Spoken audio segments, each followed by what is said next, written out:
അവൻ വരുന്നടാ, അവൻ കാണുന്ന നമ്മുടെ പരിപാടി കൊള്ളായത്. അതിന് അവനെന്തോ ചെയ്ത്? അവനന്ന് അമ്പലപ്പറമ്പി വന്നില്ല, അതാ എത്തി. ഇങ്ങോട്ടൊന്ന് വന്നേ. നീ എന്താ ഇന്നലെ അമ്പലപ്പറമ്പി വരാനേ? എനിക്ക് മൈബസ്കരിക്കണ്ടേ.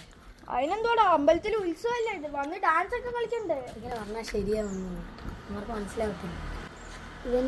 ഇവൻ വലിയൊരു ഉസ്താദാണെന്ന് അവൻ്റെ വിചാരം. ഇവന് ഡാൻസ് എന്തുവാന്ന് പോലും അറിഞ്ഞൂടാ. അവൻ്റെ അടുത്താണ് ഒന്ന് ചോദിക്കണം. ശരിയാ, ഇവർ പറഞ്ഞെന്ന് നമുക്ക് മനസ്സിലായി. ഞാൻ പള്ളിയിൽ പോട്ടെ. അവിടെ ഒന്ന് നിന്നേ.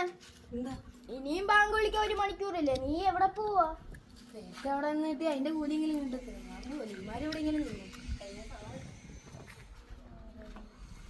ഞങ്ങൾ പോകുന്നെങ്കിൽ പോട്ടെ, നമുക്ക് റീല് കാണാം. പൊന്നു സോദര എന്തിനാ വേദ അങ്ങോട്ട് നോക്കിയേ. അടച്ചോനെ, അമ്മര് പൊക്കിയാ. അതിന് അവൻ എന്തുവാടാ പ്രശ്നം? നീ 1 മിനിറ്റ് ആ റീല് നോണാക്കിട്ട് നോക്ക്. പൊന്നു സോദര എന്തിനാ വേദന സഹിക്കണ്, മുട്ട തൈലം വാങ്ങിത്തെ ചോളീൻ, വേഗം വേദനകൾ മാറും കേട്ടോളീൻ. എന്നെ വെല്ലുവിളിക്കുന്നു.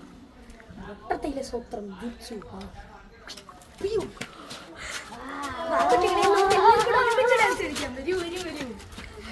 Dance time. പൊന്നു സോദര എന്തിനാ വേദന സഹിക്കണ്, മുട്ട തൈലം വാങ്ങിത്തെ ചോളീൻ, വേഗം വേദനകൾ മാറും കേട്ടോളീൻ.